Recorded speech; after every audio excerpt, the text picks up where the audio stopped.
Hey my YouTube family, welcome back to my channel Shweta Rajput versatile. तो guys, आज मैं आपको सोने की चिड़िया की कहानी सुनाने जा रही हूँ, जो बहुत ही अच्छी स्टोरी है। तो कृपया करके इस स्टोरी को ध्यानपूर्वक सुनिएगा और हमें कमेंट बॉक्स में कमेंट करके अपनी राय ज़रूर दीजिएगा। तो चलिए स्टार्ट करते हैं। बहुत पुराने ज़माने की बात है। एक राजा था।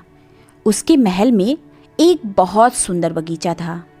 बाग में तरह तरह के फूलों के पौधे और अनेक प्रकार के मीठे फलों के पेड़ थे। लेकिन इस बाग में सबसे आश्चर्यजनक चीज़ थी। एक सेब का पेड़ था जिसमें सोने के सेब लगते थे। राजा ने इस पेड़ की देखभाल का खास इंतज़ाम कर रखा था। जब इसके फल पकते थे तो चौकीदार रात दिन पेड़ का पहरा दिया करते थे ताकि कोई सोने का सेब चुरा कर न ले जाए। लेकिन एक दिन की बात है कि बाग के माली ने जब सोने के सेबों को गिना तो उसमें से एक सेब गायब था। उसने दौड़कर राजा को खबर दी। राजा फौरन बाग में पहुंचा। उसे ये देखकर बड़ा आश्चर्य हुआ कि ये देखभाल का इतना पक्का इंतजाम होने पर भी एक सेब किसी ने चुरा लिया। उसने ऐलान किया कि कोई सोने के सेब को चुराने वाले चोर का पता देगा, उसे इनाम दिया जाएगा। सबसे बड़े राजकुमार ने राजा से कहा कि रात में वो पहरा देगा और चोर को पकड़ने की कोशिश करेगा। राजा ने उसको इसकी इजाज़त दे दी। बड़ा राजकुमार रात में पहरा देने लगा, लेकिन 2 घंटे बाद ही उसे नींद आ गई और वो सो गया। सुबह उठकर जब उसने सेबों को गिना तो वो देखकर चकित रह गया कि रात भर में एक और सेब गायब हो गया था। इसके बाद दूसरी रात को मंझले राजकुमार ने पहरा देने का काम संभाला। उसे भी नींद आ गई और तीसरा सेब चोरी हो गया। राजा बहुत चिंतित था। दरबारियों की भी समझ में नहीं आ रहा था कि क्या किया जाए।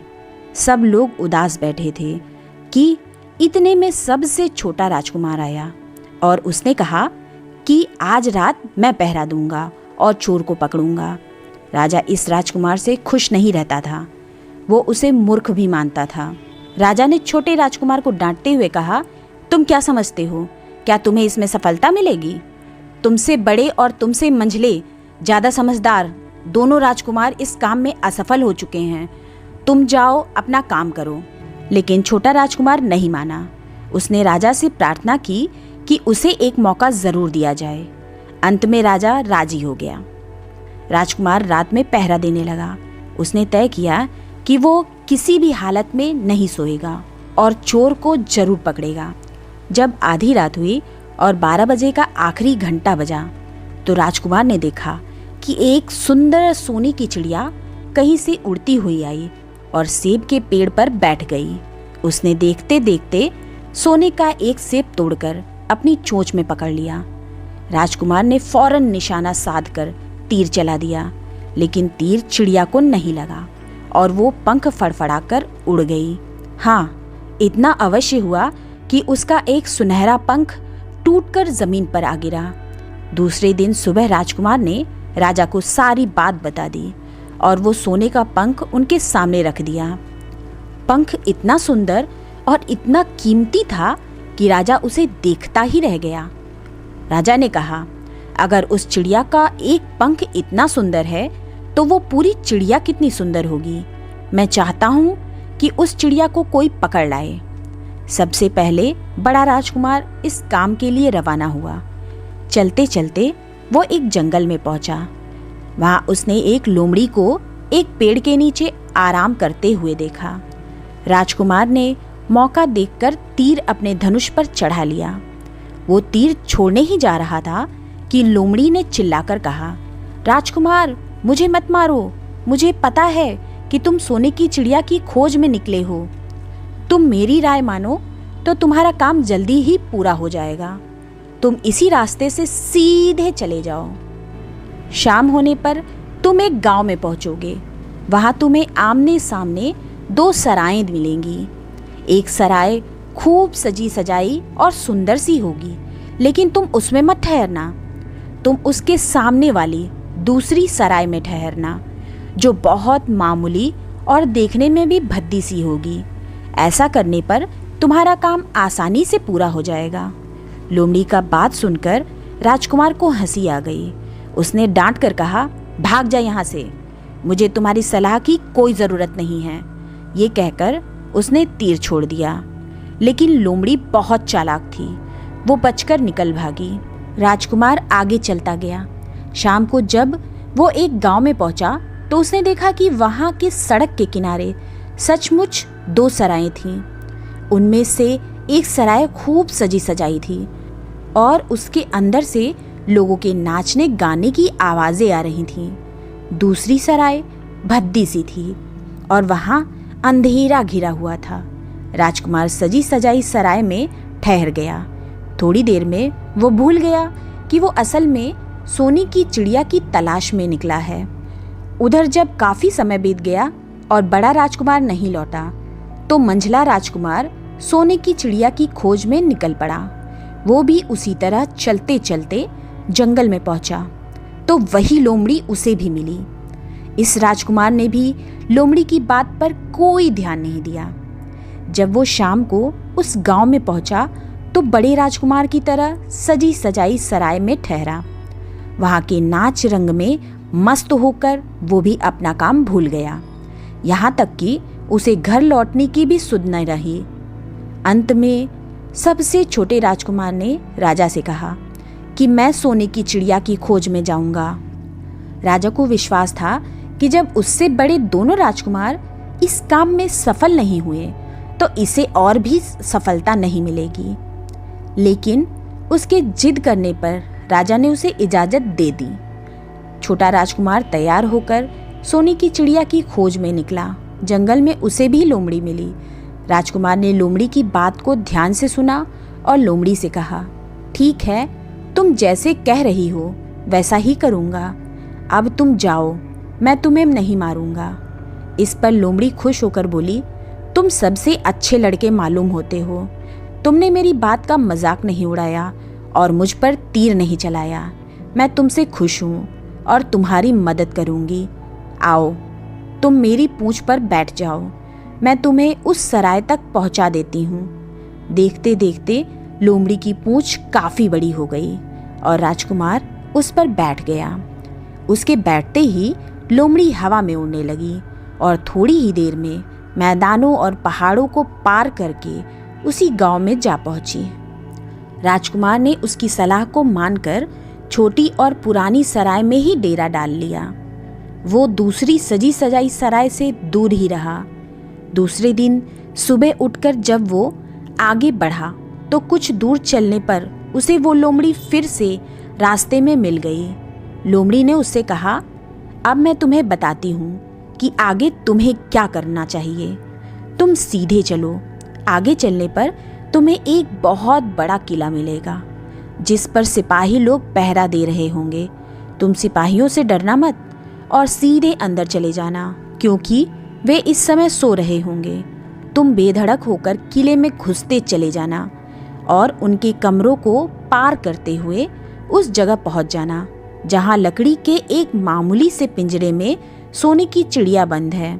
तुम चिड़िया को पिंजरे सहित उठाकर किले से बाहर ले आना। लेकिन एक बात याद रखना, चिड़िया के पिंजरे के पास ही एक बहुत सुंदर सा सोने का पिंजरा भी रखा होगा। तुम भूलकर भी चिड़िया को उस पिंजरे में मत रखना। अगर तुम उसे लकड़ी के पिंजरे में से निकालकर सोने के पिंजरे में रखने की कोशिश करोगे तो बाद में पछताओगे। ये कहकर लोमड़ी ने राजकुमार को फिर से अपनी पूंछ पर बिठाया और थोड़ी ही देर में उसको किले के पास पहुंचा दिया। राजकुमार ने किले के पास जाकर देखा कि सचमुच उसके पहरेदार सो रहे थे। वो बिना डरे सीधा महल में घुस गया और थोड़ी ही देर बाद वो उस कमरे में जा पहुंचा जहां सोने की चिड़िया एक पिंजड़े में बैठी हुई थी। पिंजड़े के पास ही सोने के 3 सेब पड़े हुए थे। इन सेबों को देखकर राजकुमार ने फौरन पहचान लिया कि ये सेब उसके पिता के बाग के ही थे। सोने की चिड़िया इतनी सुंदर थी कि राजकुमार उसको देखता ही रह गया। वो उसको उठाकर लाने ही वाला था कि उसकी नज़र पास ही पड़े एक सुंदर के पिंजरे पर पड़ी। वो पिंजरा बहुत सुंदर था और उसमें तरह तरह के कीमती पत्थर जड़े हुए थे। सोने की चिड़िया के लिए वही पिंजरा ठीक मालूम पड़ता है। राजकुमार लोमड़ी की बात को भूल गया और उसने सोने की चिड़िया को लकड़ी के पिंजरे से निकालकर सोने के पिंजरे में बंद कर दिया। लेकिन नए पिंजरे में आते ही चिड़िया ने खूब जोर जोर से शोर मचाना शुरू कर दिया।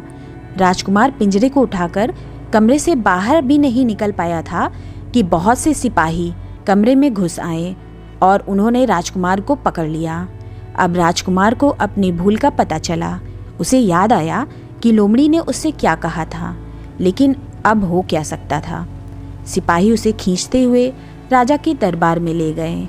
राजा के पूछने पर राजकुमार ने सारी बात कह सुनाई। राजा बोला, तुम मेरे महल में चोरी करने के लिए घुसे थे। मैं तुमको माफ़ नहीं कर सकता। तुम्हें फांसी की सज़ा दी जाएगी। लेकिन मैं तुम्हें एक मौका देता हूँ।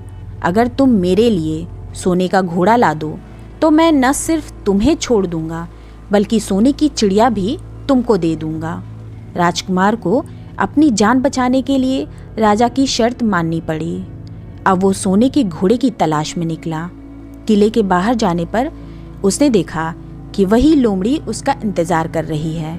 उसने लोमड़ी को सारी बातें बताई। लोमड़ी ने निराश होते हुए कहा, अब मैं तुम्हारी कोई मदद नहीं करूँगी। तुमने मेरे कहने के अनुसार नहीं किया। मैंने जिस तरह से कहा था, अगर तुम उस तरह से काम करते तो इस मुसीबत में नहीं फंसते और सोने की चिड़िया तुम्हें मिल जाती। राजकुमार बोला, इस बार मुझे माफ़ कर दो, मुझसे गलती हो गई। मेरा काम तुम्हारी सहायता के बिना नहीं चलेगा। मुझे राजा ने सोने का घोड़ा लाने को कहा है, वरना वो मुझे फांसी पर चढ़ा देगा। लोमड़ी ने कहा, खैर मैं तुम्हें माफ़ करती हूँ। अब तुम ऐसा करो कि मेरी पूंछ पर बैठकर सीधे चले जाओ। कुछ दूर जाने पर तुम्हें एक दूसरा किला मिलेगा। उसी किले की घुड़साल में तुम्हें सोने का घोड़ा बंधा हुआ मिलेगा। महल के नौकर चाकर सब सो रहे होंगे। तुम चुपचाप जाना और घोड़े को खोल लेना। लेकिन एक बात याद रखना, वहाँ घोड़े के पास ही घोड़े पर कसने के लिए 2 जीनें रखी होंगी। उनमें से एक तो पुरानी चमड़े की जीन होगी और दूसरी सोने की जीन होगी। तुम सोने की जीन को छूना भी मत और उस घोड़े पर पुरानी चमड़े की जीन को कसकर सवार हो जाना और उसे दौड़ाते हुए किले से बाहर चले आना। राजकुमार ने वादा किया कि वो ठीक ठीक वैसा ही करेगा। लोमड़ी ने उसको अपनी पूंछ पर बैठाया और कुछ ही देर में वो उसे ले जाकर उस किले के पास पहुंचा दिया। किले के पास पहुंचते ही लोमड़ी ने उसे नीचे उतारा और फिर वहां से चली गई। राजकुमार सीधा फाटक से किले में घुस गया। अंदर जाकर उसने देखा कि वहाँ के सभी नौकर चाकर सोए हुए थे। थोड़ी ही देर में वो किले की घुड़साल में जा पहुँचा। वहाँ एक बहुत सुंदर सुनहरा घोड़ा बंधा हुआ था।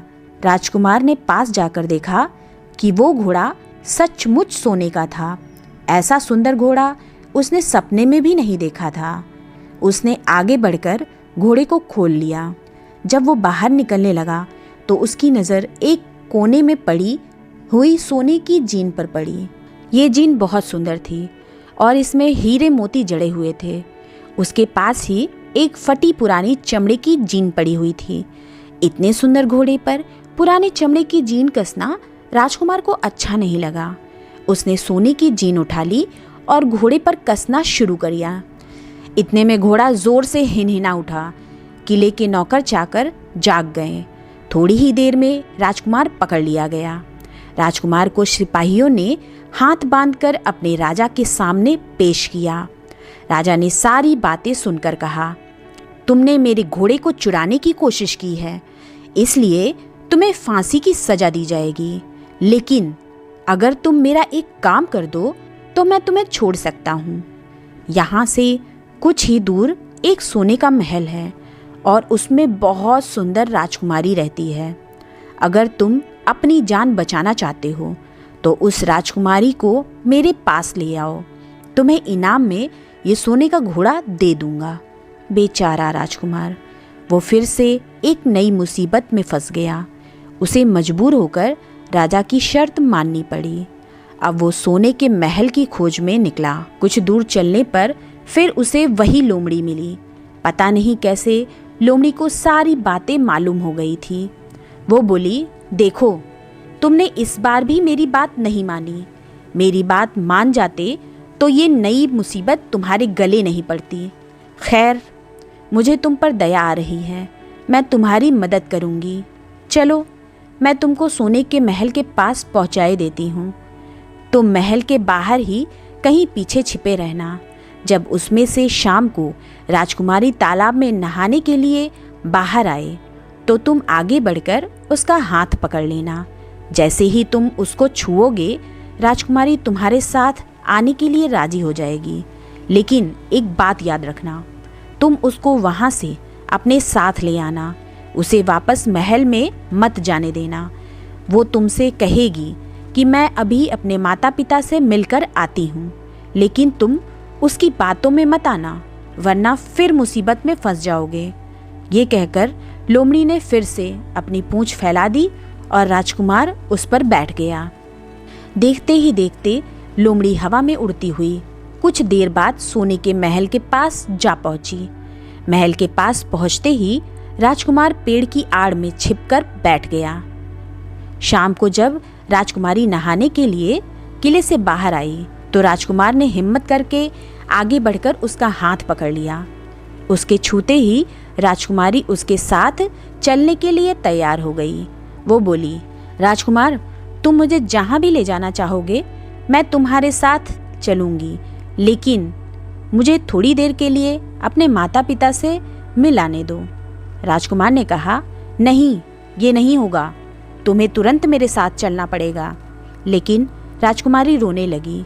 इतनी सुंदर राजकुमारी को रोते देखकर राजकुमार का मन पिघल गया। अंत में वो राजी हो गया और बोला, जाओ, थोड़ी देर के लिए माता पिता से मिल आओ, लेकिन फिर तुरंत बाहर चली आना। लेकिन राजकुमारी ने जैसे ही किले में पैर रखा, किले के पहरेदार जाग गए और उन्होंने राजकुमार को पकड़ लिया। राजकुमार बहुत पछताया, लेकिन अब हो क्या सकता था। सिपाहियों ने उसे अपने राजा के सामने पेश किया। राजा बहुत निराश था। उसने उसी वक्त हुक्म दिया, इस राजकुमार को फौरन फांसी पर चढ़ा दिया जाए। ये सुनकर राजकुमार रोने गिड़गिड़ाने लगा। इस पर राजा ने थोड़ी देर विचार करने के बाद कहा, मैं अपनी आज्ञा वापस नहीं ले सकता, लेकिन अगर तुम मेरा एक काम कर दो तो तुम्हारी जान बच सकती है। हमारे किले के ठीक सामने ये जो बड़ा पहाड़ है, इसके कारण हमारे किले की सुंदरता नष्ट होती है। अगर तुम 8 दिन में इस पहाड़ को खोदकर साफ कर दो तो हम तुम्हें क्षमा कर देंगे और राजकुमारी का विवाह तुम्हारे साथ कर देंगे। राजकुमार किले के बाहर आकर पहाड़ को देखने लगा। उसके हाथ में एक छोटी सी कुदाली थी। उसकी समझ में नहीं आ रहा था कि इतना बड़ा पहाड़ 8 दिन में वो कैसे खोद सकेगा। फिर भी उसे अपनी जान बचानी तो थी ही, इसलिए वो पहाड़ खोदने लगा। धीरे धीरे 7 दिन बीत गए। इतने दिन तक लगातार खोदने पर भी पहाड़ का सिर्फ एक कोना ही खोद सका। वो दुखी होकर बैठ गया। उसे अब अपने पर बहुत अधिक क्रोध आ रहा था। वो मन में कहने लगा कि अगर मैंने लोमड़ी की बात मान ली होती तो कितना अच्छा होता। लोमड़ी ने मुझको हर बार ठीक सलाह दी और मैं हर बार उसका कहना ना मानकर नई से नई मुसीबत में फंस जाता हूँ। राजकुमार इस तरह सिर झुकाए बैठा था कि अचानक से उसे अपने पैरों के पास लोमड़ी की पूंछ हिलती दिखाई दी। उसने नज़र उठाकर देखा, सचमुच वही लोमड़ी खड़ी थी। लोमड़ी ने मुस्कुराते हुए कहा, क्यों, क्या हाल है? इस बार तो तुम्हारी मदद करने की मेरी ज़रा सी भी इच्छा नहीं थी, लेकिन मैं 7 दिन से तुमको पहाड़ खोदते हुए देख रही हूँ। मुझे दया आ गई और मैं तुम्हारी मदद के लिए चली आई। जाओ, तुम बहुत थक गए हो, सो जाओ। मैं थोड़ी ही देर में तुम्हारा काम पूरा कर दूंगी। इस बार राजकुमार ने तय कर लिया था कि अब वो लोमड़ी जिस तरह कहेगी वो उसी तरह करेगा। वो चुपचाप उठकर एक तरफ सोने चला गया। थोड़ी ही देर में उसे नींद आ गई। सुबह जब वो सोकर उठा तो उसे अपनी आंखों पर विश्वास नहीं हो रहा था। वहाँ कहीं भी पहाड़ का नाम नहीं था और महल का सुंदर दृश्य दिखाई दे रहा था। राजकुमार सीधा राजा के पास पहुंचा। राजा उसके काम पर बहुत खुश था। उसने तुरंत अपने वादे के अनुसार राजकुमारी के साथ उसका विवाह कर दिया। जब राजकुमार उस सुंदर राजकुमारी के साथ कुछ दूर चला तो उसे रास्ते में फिर वही लोमड़ी मिली। लोमड़ी बोली, बधाई हो राजकुमार। राजकुमारी के साथ तुम्हें देखकर मुझे बड़ी खुशी हो रही है, लेकिन अब तुम्हें सोने का घोड़ा और सोने की चिड़िया भी प्राप्त करनी चाहिए, क्योंकि वे दोनों चीज़ें तुम्हारे ही लायक हैं और तुम उन्हें आसानी से प्राप्त कर सकते हो। राजकुमार बोला, लेकिन भला मुझे सोने का घोड़ा और सोने की चिड़िया कैसे मिल सकती है? मैं तो इस राजकुमारी को भी उस राजा के लिए ले जा रहा हूँ। लोमड़ी ने कहा, नहीं, तुम ऐसा काम कभी मत करना। इस राजकुमारी के साथ तुम्हारा विवाह हुआ है और ये अब तुम्हारी ही है। अगर तुम मेरे कहने के अनुसार काम करो तो तुम्हें सोने का घोड़ा और सोने की चिड़िया भी मिल सकती है। तुम पहले इस राजकुमारी को लेकर सोने के घोड़े वाले राजा के पास जाओ। राजा खुश होकर तुमको सोने का घोड़ा दे देगा। तुम घोड़े पर सवार हो जाना और घोड़े पर सवार होकर सबसे पहले विदा लेना। राजकुमारी से तुम सबसे बाद में विदा लेना। जैसे ही तुम राजकुमारी के पास पहुंचो, तुम उसे हाथ से पकड़कर घोड़े के ऊपर खींच लेना और घोड़े को दौड़ा देना। सोने का घोड़ा इतना तेज दौड़ता है कि दुनिया का तेज से तेज घोड़ा भी उसकी बराबरी नहीं कर सकता। जाओ, तुम पहले इतना काम पूरा करो। इसके बाद आगे का काम मैं तुम्हें बाद में बताऊंगी। मैं तुम्हें वहाँ रास्ते में मिलूंगी। राजकुमार ने ठीक वैसा ही किया जैसा लोमड़ी ने उससे कहा था। जब सोने के घोड़े वाले राजा ने खुश होकर उसे इनाम में सोने का घोड़ा दिया तो राजकुमार उस पर सवार हो गया और उससे विदा लेने लगा। अंत में वो राजकुमारी को उठाकर घोड़े को तेजी से दौड़ाता हुआ किले से बहुत बाहर निकल आया। रास्ते में एक पेड़ के नीचे लोमड़ी उसका इंतजार कर रही थी। उसे देखकर लोमड़ी बोली, शाबाश, अब तुम सोने की चिड़िया भी प्राप्त कर लो। जब तुम सोने की चिड़िया वाले राजा के पास पहुंचोगे तो वो इस घोड़े को देखकर बहुत खुश होगा। तुम उससे कहना कि पहले सोने की चिड़िया का पिंजरा मेरे हाथ में दे दो, तब मैं ये घोड़ा तुमको दूंगा। जब वो पिंजरा तुम्हारे पास लाए तो तुम पिंजरा उसके हाथ से छीन लेना और घोड़े को दौड़ा देना। बस ऐसे चिड़िया तुमको मिल जाएगी और कोई तुम्हें पकड़ भी नहीं सकेगा। इस बार भी राजकुमार ने ठीक वैसा ही किया। वो राजकुमारी के साथ ही घोड़े पर बैठा रहा और जब राजा ने उसके हाथ में सोने की चिड़िया का पिंजरा दिया तो उसने देखते देखते एड़ मार दी और सोने का घोड़ा हवा से बातें करने लगा। कुछ दूर चलने पर लोमड़ी उसे मिली। राजकुमार ने उससे कहा, तुमने मेरी बड़ी मदद की है। तुम्हारी वजह से मुझे न सिर्फ सोने की चिड़िया मिली बल्कि सोने का घोड़ा और इतनी सुंदर राजकुमारी भी मिल गई। बताओ, मैं तुमको क्या इनाम दूं? मैं तुमको कुछ न कुछ ज़रूर देना चाहता हूँ। लोमड़ी ने कहा, अगर तुम खुश हो तो मेरा एक काम कर दो। तुम एक तीर चलाकर मुझे मार दो। इस समय तुम यही सबसे बड़ा काम मेरे लिए कर सकते हो। राजकुमार ने कहा, भला ये कैसे हो सकता है? तुमने मेरी इतनी मदद की और मैं बदले में तुम्हें मार दूं? मुझसे ये नहीं होगा। ये सुनकर लोमड़ी बड़ी दुखी हुई और बोली, अगर तुम मेरा ये काम नहीं कर सकते तो फिर ठीक है, जाओ, लेकिन मैं तुम्हारी भलाई के लिए ही कह रही हूँ कि तुम दो बातें ज़रूर याद रखना। एक तो तुम किसी कुएं की दीवार पर मत बैठना और दूसरे, तुम ऐसे लोगों के लिए धन खर्च कभी मत करना जिन्हें फांसी मिलने वाली हो। राजकुमार बोला, भाई तुम भी अजीब हो। तुम्हारी बातें मेरी समझ में नहीं आती। भला मैं कभी कुएं की दीवार पर क्यों बैठूंगा और ऐसे आदमियों पर धन क्यों खर्च करूंगा जिसको फांसी दी जाने वाली हो? लेकिन लोमड़ी ने उसकी बात का कोई जवाब नहीं दिया और अलविदा कहकर वहाँ से चली गई। राजकुमार सोने का घोड़ा दौड़ाता हुआ आगे बढ़ा। राजकुमारी उसके साथ ही बैठी हुई थी और सोने की चिड़िया का पिंजरा उसके हाथ में था। कुछ ही देर में राजकुमार उस छोटे गांव में जा पहुंचा जिसमें वे दोनों सराय थीं। गांव के लोग और ख़ास तौर से बच्चे उसको देखने के लिए बाहर निकल आए। सोने के घोड़े पर इतने सुंदर राजकुमार के साथ बैठी एक राजकुमारी को देखकर सभी लोग चकित थे। इतने में राजकुमार ने देखा कि गांव के बगीचे में एक जगह बहुत से लोग जमा हैं और कुछ शोर हो रहा है। राजकुमार के पूछने पर लोगों ने बताया कि वहाँ 2 आदमियों को फांसी देने की तैयारी हो रही है। राजकुमार उधर ही चल पड़ा। वहाँ पहुँचने पर उसने पहचान लिया कि जिन आदमियों को फांसी दी जाने वाली थी वे और कोई नहीं बल्कि उसके ही भाई थे। वे लोग तब से उसी सजी सजाई सराय में रह रहे थे और तरह तरह के बुरे काम कर रहे थे। वे जुआ भी खेलते थे और जुए में बहुत सा धन हार चुके थे। उन्होंने लोगों से बहुत सा रुपया भी उधार लिया था। इन्हीं सब बातों से चिढ़कर अब गांव वाले उन्हें फांसी पर चढ़ाने जा रहे थे। राजकुमार भला ये कैसे होने देता। उसने लोगों से कहा कि मुझसे रुपए ले लो और इन लोगों को छोड़ दो। उसके बहुत कहने सुनने पर लोग राज़ी हो गए और उन्होंने उन दोनों आदमियों को रिहा कर दिया। राजकुमार अपने भाइयों को छुड़ाकर आगे चला। कुछ दूर चलने पर जंगल में उन्हें एक कुआं दिखाई दिया।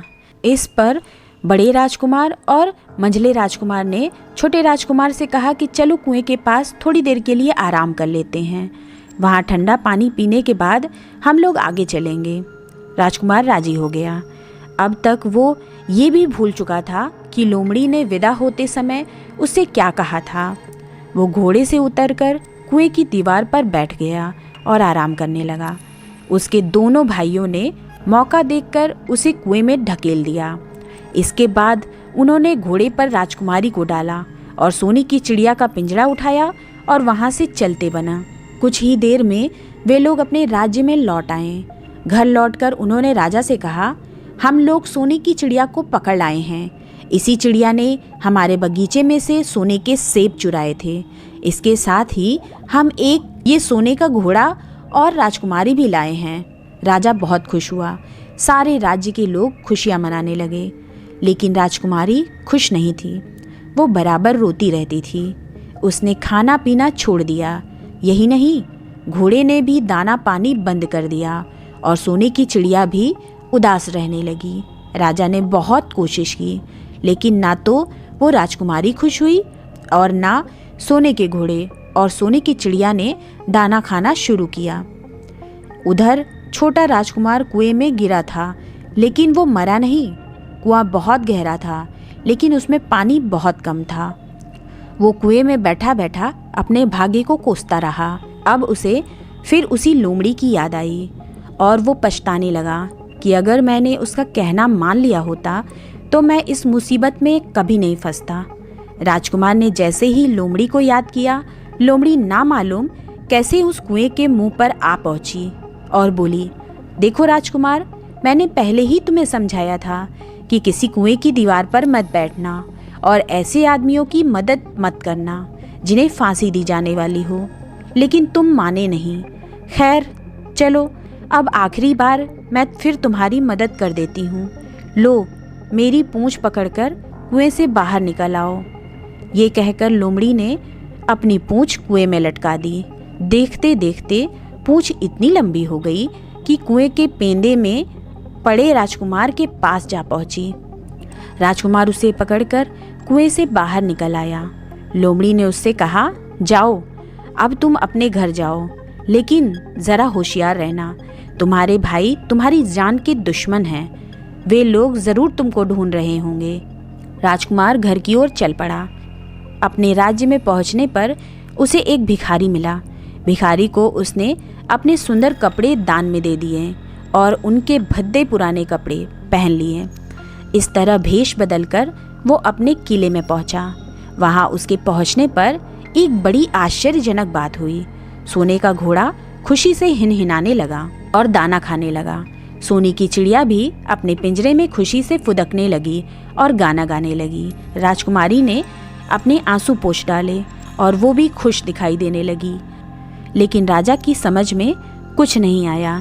उसने राजकुमारी से इसका कारण पूछा तो वो बोली, मैंने तो पहले ही आपको सारी कहानी बता दी थी।